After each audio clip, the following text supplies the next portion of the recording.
Kementerian BUMN bersama BUMN di Sumsel melakukan safari Ramadan yang salah satu kegiatannya pembagian 1000 Al-Quran di Pondok Pesantren Sultan Mahmud Badarudin Talang Jambi, Palembang.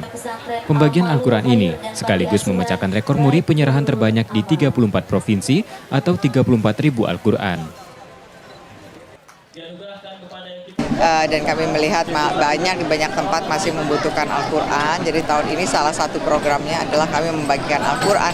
Dan tidak sadar ternyata kita membagikan yang terbanyak pada satu saat. Jadi alhamdulillah dapat rekor muri. Tapi ini memang bagian dari program kami selama bulan Ramadan. Selama ini kita memberikan atensi kebanyakan hanya kepada yatim piatu. Tapi saya kira anak-anak berkebutuhan khusus juga harus mendapatkan kesempatan yang sama, baik itu di bidang pendidikan maupun dalam hal keseharian lainnya. Oleh karena itu, kami menyelenggarakan program ini khusus kepada kaum difabel untuk juga memperlihatkan kita sebaiknya memberikan atensi yang sama atau bahkan atensi yang lebih kepada anak-anak difabel agar mereka juga bisa berkembang sama seperti anak-anak yang lain.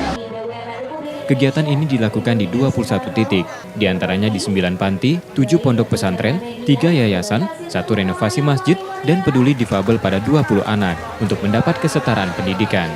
Nilai dana yang dikucurkan 1,8 miliar rupiah. Sinta Dwi Putri, Rizky Nurmizan, Kompas TV, Palembang. Baik, selanjutnya